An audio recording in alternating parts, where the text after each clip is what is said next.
இங்கே காலக்கம்மாப்பட்டிங்கிற ஒரு ஊர் இருக்குது. இவங்களோட சாமியே இங்கே இருக்க மலை தான். அந்த மலைக்கு பின்னாடி ஒரு ஜோதி வரும். அதுதான் இவங்களோட சாமியோட ஆசீர்வாதம். அப்படி இருக்கும்போது மலையிலேருந்து ஒரு கல் விழுந்து அது 2ஆ உடைஞ்சிருது.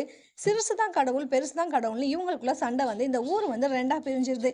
இப்படியே இவங்களுக்கு 100 வருஷம் போயிடுது. இதில் லோகேஷ்ங்கிற ஒரு குட்டி பையன் இன்னொரு ஊர் தலைவரோட சேர்ல போய் கால் மேல கால் போட்டு உட்காந்துருப்பான். ஆனா இவனுக்கு தூக்கத்துல நடக்கிற வியாதி இருக்கும். அப்படியே தூக்கத்துல நடந்து போய் தான் சேர்ல உட்காந்துருப்பான். அத அந்த ஊர்க்கார பையன் பார்த்துருவான். இத பார்த்துட்டு அந்த ஊர் தலைவர்கிட்ட சொல்லிக் குடுத்துர்றான். இந்த கதிரவன்கிறவர் தான் இந்த 2 ஊர் சேரணும்னு ரொம்ப ஆசைப்பட்டு ரொம்பவே முயற்சி பண்ணுவாரு. இந்த லோகேஷ கண்டுபிடிச்ச அந்த ஊர்க்காரங்க, இதுக்கு மேல இந்த தப்ப யாருமே பண்ணிறக்கூடாதுன்னு சொல்லிட்டு, ஒரு கம்பிய வந்து பழுக்க காய்ச்சி அவனோட கால்ல சூடு போட்டுர்றாங்க.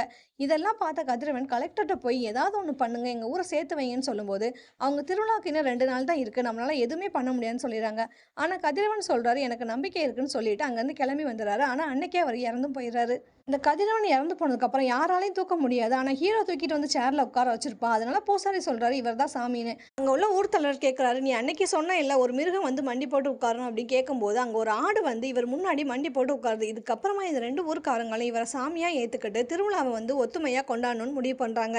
இத இந்த பூசாரி தான் சொல்லியிருப்பாரு, நீங்க ஒத்துமையா கொண்டாடினா சாமி அருள் தரும்னு. நாளைக்கே ஒரு அரசியல்வாதி கூட்டம் இருக்கும். இவங்க திருவிழால பந்தக்கால் நடுற அன்னைக்கு வெடிய பத்த வச்சு போட்டுருவாங்க.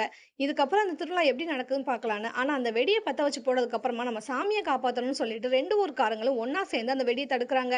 இதுல நெறைய பேருக்கு நல்ல தீக்காயம் பட்டுருது. அப்போ ஒருத்தன் வலிக்குதுன்னு சொல்லும்போது பின்னாடி இருந்தவன் சொல்றான், தீக்காயம் வலிக்க தான் செய்யும்ன்னு சொல்லும்போது தான் இவனுக்கு புரியுது லோகேஷ்க்கு தீ வச்சது இவன் தான். அப்பதான் தப்ப உணர்றான். திருவிழால அடுத்த கட்டமா மேல ஒரு பானைய கட்டியிருப்பாங்க. அத எடுக்கணும். அப்ப எல்லாருமே சேர்ந்து லோகேஷ்ங்கிற பையன தான் எடுக்க சொல்றாங்க. அந்த லோகேஷும் பானைய எடுத்தார். நெக்ஸ்ட் சாமிக்கு இந்த தண்ணியெல்லாம் ஊத்தி வழிபடணும்னு வழிபடுறாங்க. அதுக்கப்புறமா எல்லாரும் கண்ண மூடி வேண்டுனா தான் சாமி வந்து அருள் தரும்னு நெனைக்கிறாங்க. நம்ம ஹீரோ ஜோதி எப்படி இருக்குன்னு தெரியலேன்னு சொல்லிட்டு ஒரு தீப்பந்தத்தோட போய் ஜோதி உண்டாக்கலாம்னு மலைக்கு மேல போனா, அரசியல்வாதி அவர தடுத்து வச்சர்றாங்க. இந்த பக்கம் எல்லாரும் கண்மூடி வேண்ட அந்த லோகேஷ்ங்கிற பையனுக்கு சூடு வச்சவன் கண்ண மூடி அவன்ட்ட மன்னிப்பு கேட்கிற மாரி நெனச்சு பார்க்குறான். இவனோட மனசுல இருந்து ஜோதி வருது.